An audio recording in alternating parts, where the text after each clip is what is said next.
అందరికీ నమస్కారం. నేను మీ కిరా కార్పిని. ఈరోజు ఆర్కే రోజా మాజీ శాసనసభ్యురాలు నగిరి ఆవిడ తిరుమల గోవుల యొక్క విషయంలో కూడా రోడ్డు మీదకి వచ్చి ప్రెస్ మీట్ ముందు కొన్ని అనుచిత వ్యాఖ్యలు చేసింది. ఆ వ్యాఖ్యలు ఏంటి అనేది ఒకసారి నేను వెనక ప్లే అవుతుంది చూడండి. ఇదా మీ చిత్తశుద్ధి ప్రజలందరూ గమనిస్తున్నారు. కలియుగ దైవం వెంకటేశ్వర స్వామితో పెట్టుకుంటే ఎలా ఉంటుందో ఆల్రెడీ చంద్రబాబు నాయుడుకి తెలుసు. పవన్ కళ్యాణ్ కూడా ఈ మధ్యలో కొంచెం రుచి చూశాడు.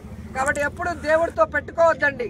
ఇక్కడ ఆర్కే రోజా ఏమంటుందంటే కలియుగ దైవం వెంకటేశ్వర స్వామితో పెట్టుకుంటే ఏమవుతుంది అనేది చంద్రబాబు నాయుడు గారికి పవన్ కళ్యాణ్ గారు కూడా రుచి చూశాడు అంటుంది. నేనేమంటున్నా అంటే ఆర్కే రోజా చిత్తశుద్ధి కాదు, మంద బుద్ధి ఉండబట్టి నీకు అర్థం కావట్లేదు. కానీ కలియుగ దైవం వెంకటేశ్వర స్వామితో పెట్టుకున్నారు కాబట్టి 151 సీట్లు ఉంటే మధ్యలో 5 ఎగిరిపోయినాయి, 11 నిలబడ్డాయి. ఆ 11 కూడా వెంకటేశ్వరుని యొక్క నామాలు ఇచ్చాడు. గుర్తు పెట్టుకోండి, ఇలాంటి ఎప్పుడు తప్పు చేయొద్దని. ప్రతిపక్ష హోదా పోయింది.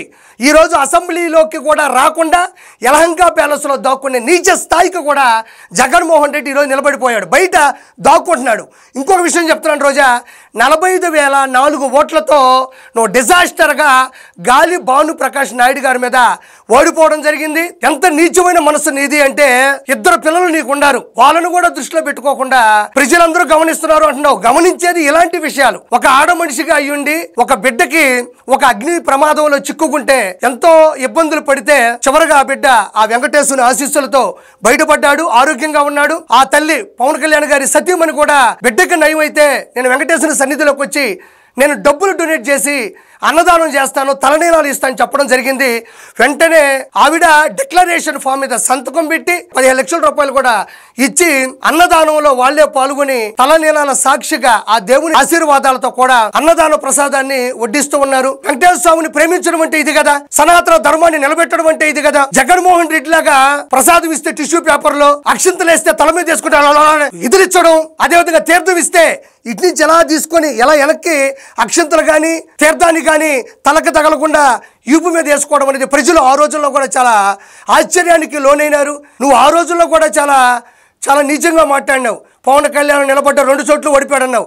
ఈరోజు 100%తో 21-2 పూర్తిగా నిలబడి ఆ వెంకటేశ్వర స్వామి ఆశీస్సులు ఉన్నాయి కాబట్టి మీలాంటి వాళ్ళకైనా సరైనటువంటి సమాధానం చెప్పాడు. మీరు లడ్డూల కల్తీ చేస్తే దానికి ఉన్న రుచి, శుభ్రత, నాణ్యత, రంగు, క్వాలిటీ, క్వాంటిటీ అన్ని విషయాల్లో కూడా మీరు దాన్ని చాలా తక్కువ చేసి భక్తులకి అందజేస్తే దానికి సంబంధించినటువంటి దీక్ష కూడా ఆయనే మెట్లు కడిగి వాళ్ళు చేసిన చెడ్డ పని వల్ల ప్రజలకు ఎటువంటి ఆటంకం కలగకూడదని చేసినటువంటి వ్యక్తి పవన్ కళ్యాణ్ గారు. ఈరోజు ఆయన బిడ్డ బయటకు వచ్చి సంతోషంగా నవ్వుతూ నిలబడ్డాడు అంటే దానికి కారణం కేవలం వెంకటేశ్వరుని మీద ఆయనకున్నటువంటి అపారమైన భక్తి. ఆ రోజుల్లో నువ్వు ఏ విధంగా టూరిజం మినిస్టర్ గా పనిచేస్తూ రోజుకి 4,000 టికెట్లు టూరిజం పేరు మీద తీసుకొని టూర్స్ అండ్ ట్రావెల్స్ కావచ్చు మిగతా అన్ని చోట్ల దగ్గర కూడా ఈ 300 రూపాయల టికెట్లని 3,300 చేసి 300 మాత్రమే టీటీడీకి బోర్డుకి ఇచ్చి మిగతా 3,000 రూపాయలని రోజుకి 4,000 ఇంటూ 3,000 ఈక్వల్ టు కోట్ల రూపాయలు 2.5 సంవత్సరం 3,000 రూపాయలు మార్జిన్ పెట్టుకొని అమ్మింది నువ్వు కాదా?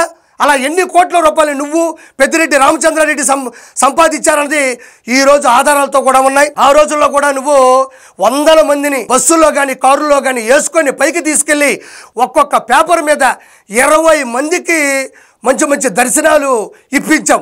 కావాలంటే పక్కన చూడండి, పేపర్ కూడా డిస్ప్లే అవుతుంది. మొత్తం అది గవర్నమెంట్ పేపరే, నేనేం ప్రత్యేకంగా క్రియేట్ చేయాల్సిన అవసరం లేదు. టీటీడీ వారిది 20 మందిని తీసుకెళ్ళి వాళ్ళందరి దగ్గర 1,00,000 రూపాయలు లూటీ చేసింది నువ్వు కాదా? నువ్వు మళ్ళీ వెంకటేశ్వర స్వామి ఆశీస్సుల గురించి, వెంకటేశ్వర స్వామి యొక్క ఆరాధన భావం గురించి, భక్తి గురించి మాట్లాడుతుంటే ప్రపంచంలో ఉన్నటువంటి హిందువులు వాళ్ళ యొక్క మనోభావాలు సిగ్గుతో తలదించుకుంటున్నాయి. రోజా తిరుమల కొండ మీద కూడా దేవుని యొక్క దర్శనం గురించి మాట్లాడాల్సిన సందర్భంలో కూడా నువ్వు అన్న గురించి, రాజకీయం గురించి, పార్టీ గురించి భజనే చేశావు. నువ్వు మళ్ళీ వెంకటేశ్వర స్వామి ఆశీస్సుల గురించి, వెంకటేశ్వర స్వామి యొక్క భక్తి ఆరాధన గురించి మాట్లాడుతున్నావు అంటే సిగ్గు చేటుగా ఉందని ఈ రోజు నేను తెలియజేసుకుంటున్నాను. అదేవిధంగా ఆర్కే రోజా నువ్వు మాట్లాడావు, చంద్రబాబు నాయుడు గారు కలియుగ దైవమైనటువంటి వెంకటేశ్వర స్వామితో పెట్టుకున్నాడు అని. నీకు ఒరిజినల్గా ఒక మాట చెప్పాలి, గుర్తుపెట్టుకో జీవితంలో ఎప్పుడైనా కూడా. టీటీడీ ఎప్పుడు గొప్ప స్థాయిలో ఉంది. ప్రపంచంలో నలుదిక్కుల నుంచి వచ్చేటువంటి వెంకటేశ్వర స్వామిని భక్తులు కూడా ఎప్పుడు హర్షిస్తూ ఉంటారు.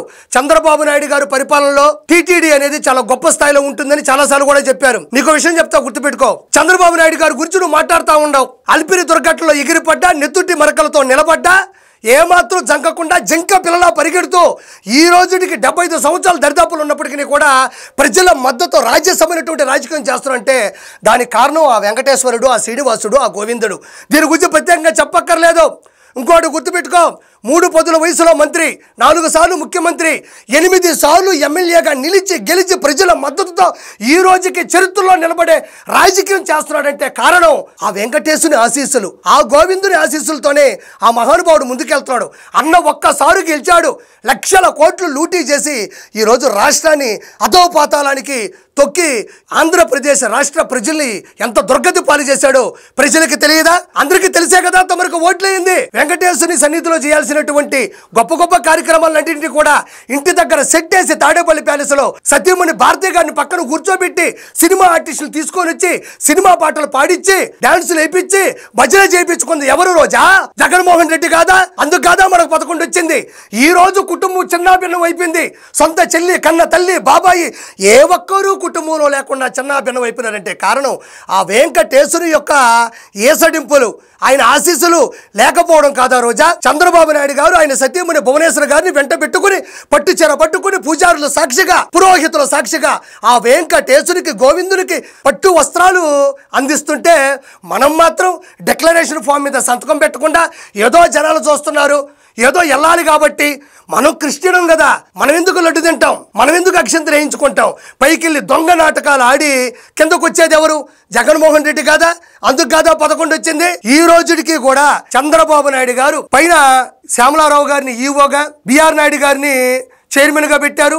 ప్రతి క్షణం వీక్షణం లక్షణంగా పైన జరిగేటట్టు ఆలోచిస్తూ, ఆచరిస్తూ, ఆచరణ చేపిస్తూ కూడా ఈరోజు టీటీడీ నిలబడింది అంటే దానికి కూటమి ప్రభుత్వంలో ఉండేటువంటి టీటీడీకి సంబంధించిన టీడీపీ గొప్పదని కూడా నేను మరోసారి చెప్పడం జరుగుతూ ఉండాలి. జగన్మోహన్ రెడ్డి ఉన్నప్పుడు టీటీడీని ఎంత అధోపాతాలను తొక్కేశాడు, పైన ఎలాంటి అరాచకాలు చేశాడు అన్న విషయాన్ని విధిశీకరిస్తూ చెప్తూ ఉంటాను. ప్రజలారా వింటూ ఉండండి. పైన అన్నదానం, అప్పట్లో తెలుగుదేశం పార్టీ ఉన్నప్పుడు మంచిగా అన్నదానం ఉండేది. లక్షల మంది మంచిగా భోజనం చేసి బయటకు వచ్చేటోళ్ళు. ఆ విధంగా ఉండేటువంటి అన్నదానాన్ని నాసిరకం చేసి ఏమాత్రం అన్నం ఉడకనీయకుండా పాచిపోయిన కూరలు పెట్టి ప్రజల్ని ఇబ్బంది పెట్టి వెంకటేశ్వర స్వామి యొక్క కీర్తిని దిగజార్చాలని చేసింది ఎవరు అంటే జగన్మోహన్ రెడ్డి. లడ్డుని శుచి, శుభ్రత, రుచి, నాణ్యత, క్వాలిటీ, క్వాంటిటీలో ఏమాత్రం రాజకీయం చేయకుండా, రాజీ పడకుండా అంటే మన చంద్రబాబు నాయుడు గారు ముందుకు తీసుకెళ్తే జగన్మోహన్ రెడ్డి హయాంలో లడ్డూని కల్తీ చేసి దాన్ని ఎలాంటి కల్తీ చేశాడనేది కూడా ప్రజలు అందరూ కూడా వీక్షించారు. అదేవిధంగా కూడా మాంసం, మద్యం పైన విచ్చలవిడిగా తిన్నారు, తినిపించారు. పైన ఏమేం చేశారో కూడా నేను ప్రత్యేకంగా చెప్పక్కర్లేదు. అదేవిధంగా పైన పరకామణి ఉండేది. ఆ హుండీలో పడినటువంటి డబ్బుల్ని అక్కడ ఉండేటువంటి బ్రాహ్మణులు ఆ డబ్బులు లెక్క పెడుతూ ఉండేది, దాన్ని పరకామణి అంటారు. దాన్ని ఆ దరిదాపుల్లోకి చేయకుండా జగన్మోహన్ రెడ్డి తాడేపల్లి ప్యాలెస్కిను మిగతా చోట్లకు కూడా తెప్పించుకొని దాన్ని ఎంత అపవిత్రం చేశాడన్నది ప్రత్యేకంగా చెప్పక్కర్లేదు. నేను ఇంకో విషయం చెప్తున్నా. పైన వ్యాపారాలు, గాజు బాటిల్లో నీళ్లు పోసి ఎలాంటి వ్యాపారాలు చేశారు. అన్నదానం ఒకవైపు మంచిగా ఇస్తే హోటల్లో పోవాల్సినటువంటి గతి ప్రజలకు ఎందుకు పడుతుంది? కావాలనే అన్నదానాన్ని నాసిరకం చేసి, కావాలనే మంచి 5 స్టార్ హోటల్ పైన కట్టి వాటిని ఏరే వాళ్ళకి అప్పచెప్పి అక్కడ కోట్ల రూపాయలు అర్జించినటువంటి పరిస్థితి కూడా ఆ రోజు జగన్మోహన్ రెడ్డి చేశాడు. మరోసారి నేను గుర్తు చేస్తున్నా. అదేవిధంగా ఒకరోజు కోవూరుకు చెందినటువంటి ఒక కుటుంబం మెట్ల మీద నడుచుకుంటూ వెళ్తా ఉంది. ఆ పాప పేరు లక్షిత. ఆ పాప ముందుకెళ్తుంటే ఒక పులి దాడి చేసింది. ఆ పాపను తీసుకెళ్లి గాయపరిచి చంపేసింది. అది జరిగినప్పుడు ఏ ముఖ్యమంత్రి అయినా, అక్కడ ఉండే చైర్మన్ అయినా, అక్కడ ఉండేటువంటి బోర్డు మెంబర్లైనా ఎవరైనా ఏమంటారంటే ఇది ఒక అనుకోని సంఘటన, మేము దీనికి క్షమించమని అడుగుతున్నాం, ఇక మీద ఇది జరగకుండా మేము చర్యలు తీసుకుంటామని చెప్తారు తప్ప ఆ రోజుల్లో ఉండేటువంటి కోవూరు సంబంధించినటువంటి శాసనసభ్యుడు నల్లపురి రెడ్డి ప్రసన్న కుమార్ రెడ్డి ఏమన్నాడంటే నాకు ఆ తల్లిదండ్రుల మీద అనుమానం ఉంది అన్నాడు. ఇంతకన్నా దౌర్భాగ్యమైనటువంటి మాటలు ఈ ప్రపంచంలో ఎక్కడైనా ఉంటాయా? చిన్న పాప నడుచుకుంటూ వెళ్తూ ఉంటే పులి పట్టుకొని వెళ్ళి తినేసి చంపేస్తే ఆ పాప తల్లిదండ్రుల మీద నాకు అనుమానం ఉంది అని చెప్పాడు. పిల్లలు తీసుకెళ్లి పులిని పిలిచి తినేమని చెప్తారా? సిగ్గుండబల్లే కొంచెమైనా రోజా మీకైనా కూడా, మీ ప్రభుత్వానికి. ఆ రోజులో అదేం జరిగిందో నీకు తెలీదా? ఆ రోజు నువ్వు నగరిలో పనిచేస్తూ ఉండవు, కల్చర్ మినిస్టర్గా కావచ్చు, టూరిజం మినిస్టర్గా. ఆ రోజు నువ్వు ప్రెస్ మీట్ పెట్టి అది తప్పు ప్రసన్న కుమార్ రెడ్డి అని చెప్పకపోగా దాని గురించి కూడా నువ్వేమీ మాట్లాడాలా. అది ఎంత దౌర్భాగ్యం అంటే ఆ తర్వాత రోజుల్లో పులిని వెంటాడడానికి పులిని తరివేయడానికి అన్న ఫోటో ఉండేటువంటి జగన్మోహన్ రెడ్డి ఫోటో ఉంటే ఒక కర్రనిచ్చి దాంతో పులిని దరివేయండి అని ఎంత అపహాస్యం చేశారని ప్రత్యేకంగా చెప్పక్కర్లేదు. ఆ యొక్క కర్ర మళ్ళీ పైకి వెళ్ళిన తర్వాత ఇవ్వకపోతే 250 రూపాయలు పట్టుకునేవాళ్ళు. ఇది నిజంగా హాస్యం కాదా? దీని గురించి ప్రజలు ఆ రోజు నవ్వుకొని తెచ్చారు. అదేవిధంగా వైవి సుబ్బారెడ్డి కావచ్చు, అదేవిధంగా కరుణాకర్ రెడ్డి కావచ్చు, మీరందరూ కూడా పైన టికెట్ల వెనక భాగంలో కూడా యేసుక్రీస్తు బొమ్మ, యేసు సింబల్ ఒకటి పెట్టి అన్యమత ప్రచారాన్ని విస్తృతం చేయాలని అన్న ఆదేశాల మేరకు క్రిస్టియానిటీని పెంచాలని మీరు చేయలేదా? పైన ఉండేటువంటి పూజారుల్ని భయభ్రాంతులకు గురి చేసి గోవింద నామ స్మరణాలని పలికించకుండా చేయలేదా? పైన ఉండేటువంటి ఏవైతే మైకులు ఉంటాయో అవన్నీ కూడా మీరు ఆ రోజుల్లో ఆపించడం జరగలేదని నేను కోరుతున్నాను. సామాన్యమైన భక్తులు సర్వదర్శనానికి గేట్లు ఓపెన్ చేసి లోపలికి వెళ్తే ఆ పక్క ఈ పక్క కూడా గేట్లు వేసేసి ఆ లోపల క్యూ లైన్లో కూడా వాళ్ళకి పైన ఫ్యాన్లు లేకుండా, మజ్జిగ లేకుండా, నీళ్లు లేకుండా, అన్నప్రసాదాలు లేకుండా ఏ Cherlapally jail, Chenchalguda jail, central జైల్లో ఉండేటువంటి జీవితాల్ని అక్కడ కనీసం అంత చెప్పులేసి అన్నం పెడతారు. వీళ్ళని కావాలనే వెంకటేశ్వర స్వామి యొక్క ఘనతని, కీర్తిని, చరిత్రని తగ్గించడానికి మీరు కావాలని అటువైపు ఇటువైపు గేట్లకి తలాలేసి నిలబెట్టి వాళ్ళకి శ్వాస అందకుండా చేసింది మీరు కాదా అని నేను ప్రశ్నిస్తుండా. లోపల కంపార్ట్మెంట్లోకి వెళ్తే ఒకప్పుడు ఇంత పెద్ద టీవీలు ఉండేటివి, గోవిందనామ స్మరణాలు లైవ్లో లోపల గర్భగుడిలో ఏం జరుగుతుంది, అన్ని చోట్ల ఏం జరుగుతుందని ఆ టీవీల్లో ఎస్యూబీసీ సాక్షిగా అక్కడ వచ్చేది. ఆ టీవీలు మొత్తాన్ని తీసేసి ఈరోజు ఓన్లీ ఆ చెక్క బిట్లు ఉన్నాయి తప్ప టీవీలు లేకుండా చేసింది ఎవరు ఆ రోజుల్లో? మీరు కాక ఇంకెవరు చేశారు? అక్కడ పైన ఎవరైనా ప్రశ్నిస్తే చాలు, పైన ఎవరైనా ఎదిరిస్తే చాలు, వాళ్ళని వెంటనే రౌడీలు పట్టుకొని వెనకొక గోడాన్ని ప్రవేశపెట్టి వాళ్ళని కుక్కలను కొట్టినట్టు కొట్టి ప్రపంచ నలుదిక్కుల నుంచి వచ్చిన వాళ్ళు ప్రశ్నించకుండా చేసినటువంటి చరిత్ర మీది కాదా అని అడుగుతా ఉండా. ఈరోజు ఎర్రచందనం ఏమైంది? ఎత్తుకెళ్ళిపోయారు. కరుణాకర్ రెడ్డి ఆవిడ Christian, Y V Subba Reddy Christian, Dharma Reddy Christian. Hindu మతం ముసుగేసుకుని క్రిస్టియానిటీకి సపోర్ట్ చేసేది నువ్వు ఆర్కే రోజా. శేషాచలంలో ఉండేటువంటి ఎర్రచందనం యాడిపోయింది? మనం ఏమన్నా మాట్లాడేటప్పుడు కూడా ఇవన్నీ కూడా గమనిస్తూ ఉంటే నువ్వు నిజాయితీగా చెప్పు. నువ్వేమో ఇంట్లోంచి బయలుదేరేటప్పుడు ఇంత పెద్ద వెంకటేశ్వర స్వామి యొక్క బొమ్మ పెట్టి వెనకొకడు కెమెరా పెడితే ఇలా తిరిగి ముందుకు వస్తావు. నువ్వు నిజంగా చెప్పు, వెంకటేశ్వర స్వామికి ఇచ్చిన ఎలివేషనా లేకపోతే జగన్మోహన్ రెడ్డికి ఇచ్చిన ఎలిమినేషనా? ఈ రెండిట్లో నాకేంటో తెలియాలి. 100% RK Roja is Christian. RK Roja Christian, నన్ను నమ్మండి. లేకపోతే నిజమైన హిందూ సంబంధించిన మనిషి అయితే, అదే విధంగా సనాతన ధర్మానికి సంబంధించిన మనిషి అయితే, వాళ్ళ ఇంట్లో ఉండేది వెంకటేశ్వర స్వామి దేవుని పటమే అయితే, ఒక్కొక్క పేపర్ మీద 20 మంది దర్శనాలు పెట్టుకుని సర్వదర్శనంలో వాళ్ళని హింసలు పడుతుంటే ఎందుకు ఆనందపడింది? శేషాచల అడవుల్లో ఉండే ఎర్రచందనం ఎత్తేస్తుంటే ఎందుకు ఎంకరేజ్ చేసింది? అదే విధంగా టూరిజం పేరుతో రోజుకి 4000 టికెట్లు ఇంటూ 3000 రూపాయలతో కొన్ని కోట్ల రూపాయలు ఎందుకు గడించింది? నువ్వు వెంకటేశ్వర ఆశీస్సుల గురించి, చంద్రబాబు నాయుడు గారి గురించి, పవన్ కళ్యాణ్ గారి కుమారుడు గురించి మాట్లాడతావా? రుచి చూశాడా? జగన్మోహన్ రెడ్డి ముసుగులో, క్రిస్టియానిటీ ముసుగులో నువ్వు ఎప్పుడో క్రిస్టియన్గా మారిపోయావు. మారిపో, తప్పులేదు. ఎవరు ఏ మతంలోనే వెళ్ళొచ్చు, ఎవరి ఇష్టాలు వాళ్ళవి, ఎవరి నమ్మకాలు వాళ్ళవి. కానీ ఇంకొక మతం మీద దుమ్మెత్తకూడదు. నీ మతాన్ని నువ్వు ప్రేమించుకో, ఇతర మతాలను కూడా గౌరవించు. నువ్వు 2 మాటలు చాలా తప్పుగా మాట్లాడినావు. ఒకటి, వాళ్ళ బిడ్డ రుచి చూశాడు. ఏంది రుచి చూశాడు? రుచి చూశాడనే పదం నువ్వు వాడచ్చా? ఒక చిన్న బిడ్డ అక్కడ లోపల పడిపోయి గాలి ఆడక్కడ అపస్మారక స్థితిలో పడి ఉంటే ఆ బిడ్డను కాపాడుకొని వెంకటేశ్వర తల్లాలు అప్పగించినటువంటి వాళ్ళ కుటుంబాన్ని పట్టుకొని రుచి చూశాడంటావా? నువ్వు జగన్మోహన్ రెడ్డి డబ్బులు రుచి చూస్తున్నావు. అన్నదమ్ముల సాక్షిగా 3000 కోట్ల రూపాయలు అడ్డదిడ్డంగా సంపాదించి రుచి చూశావు. ప్రజలారా, నేను చివరిగా ఒకటి చెప్తున్నా, గోవులు చనిపోయాయి, గోవులు మరణించాయి అన్నది దానికి సంబంధించినటువంటి విపులంగా కూడా ప్రభుత్వం చెప్పింది. శ్యామలారావు గారు చెప్పారు, చైర్మన్ బిఆర్ దాని గురించి లైవ్ వచ్చింది, డిబేట్ కూడా జరుగుతున్నాయి. వాళ్ళు ఏమంటున్నారు? మన తెలుగుదేశం పార్టీకి సంబంధించినటువంటి 10 మంది వస్తారు, మీరు 10 మంది నాయకులు రండి, అందరూ కలిసి పైకి వెళ్ళండి, చూడండి, మీరే గమనించండి అంటే 500 మందిని వేసుకొని వస్తారంట. అసెంబ్లీకి రావడం చేత కాదు కానీ తిరుమల తిరుపతి దేవస్థానం నుండి గోవులు చూడడానికి వచ్చిందా ఈరోజు? నేను ఒకటే చెప్తున్నా, ఈరోజు కూడా ప్రజలారా నా మాట వినండి, నమ్మండి. ఇదంతా ఏంటంటే ఒక కట్టు కథ.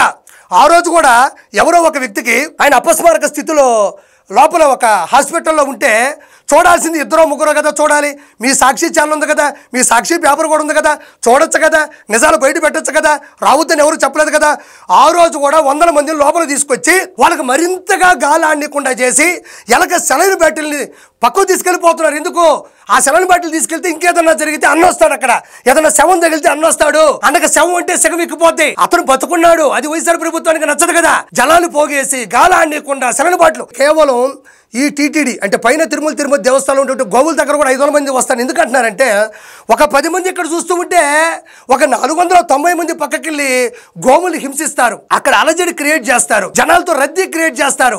ఆ గోవులు హింసించి అపస్మారక స్థితికి తీసుకెళ్లి గాయాలు పాలయ్యి జరిగింది 10 కాదు కొన్ని 100 అని చెప్పడానికి మంది మార్బలం వేసుకొని రౌడీ మూకలతో వస్తాయని చెప్పడానికి మనకు సిగ్గుండాలా. రమ్మన్నారు, అన్ని వస్తాయి, సాక్షి ఛానల్ తెచ్చుకో, లైవ్ ఇచ్చుకో. ఈ రోజు ప్రజలారా నేను ఇంకో మాట చెప్తా ఉంటాను, ఆ మాట వినాలా. ఆ రోజు ఋషికొండ మీద ఒక ప్యాలెస్ కడుతున్న సంగతి కూడా ప్రజలకి తెలియదు, నాయకులకి తెలియదు. చుట్టూ పరదాలు కట్టి వేల మంది పోలీస్ సెక్యూరిటీని పెట్టి ఆ దరిదాపులకు కూడా ఎవరిని రానియకుండా, డ్రోన్ ఎగరనీయకుండా కూడా పూర్తి సంసిద్ధంగా ఏర్పాట్లు చేసి ఈ ప్రభుత్వం టీడీపీ ప్రభుత్వం కూటమి వచ్చిన తర్వాత తెలిసింది ఆ మహానుభావుడు దాని మీద ప్యాలెస్ కట్టుకుంటున్నాడు అని. అంటే లోపల ఏం కడుతున్నాడో ప్రజలకి నాయకులకి తెలిస్తే వ్యతిరేకత వచ్చి ఓడిపోతామని భయంతో ఆ రోజు ఏం జరిగిందో చూడనీయకుండా కనబడనీయకుండా పరదాలు కట్టి వేల మంది పోలీసుల సాక్షిగా లోపల రోజాని తీసుకెళ్లి సంతకం పెట్టించి ఓపెనింగ్ పెట్టావు ప్రెస్ మీట్. అంటే నువ్వు భయపడి ఎవరిని రానిలా. ఈ రోజు తెలుగుదేశం పార్టీ భయపడట్లే, పైకి రమ్మంటున్నారు. ఎంతమంది అంటే కొద్ది మందిగా రండి, వచ్చి డిస్కస్ చేసుకోండి, పొరపాటు ఉంటే చెప్పండి, ఏదైనా ఉంటే మేము తీసుకుంటాం అంటున్నారు. కాబట్టి మీరు రోడ్ల మీద పడుకొని సెల్ ఫోన్లు చూసుకుంటేనో, ఆవిడ వచ్చేసి ఏదో పరిగెత్తుకుంటా వచ్చేసి ఆడకొచ్చి మైకు పెట్టుకొని మాట్లాడితేనో ప్రజలకి వైఎస్ఆర్సీపీ యొక్క ఘనత చరిత్ర అంతా తెలుసు. అందుకే మనకు ఆ భగవంతుడు 11 ఇచ్చాడు. దయచేసి ప్రజలారా, వీళ్ళ యొక్క హింసాకాండ ఈ స్థాయిలో ఉంది. పోనీ ఏది ఏమైనా ఆ మహానుభావుడి వెంకటేశ్వర ఆశీస్సులు అందరికీ అందాలని, ఆ గోవిందుని యొక్క ఆశీర్వాదాలు అందరూ అందుకొని మనస్ఫూర్తి కోరుకుంటూ నేను మీ కిరా కార్పేని.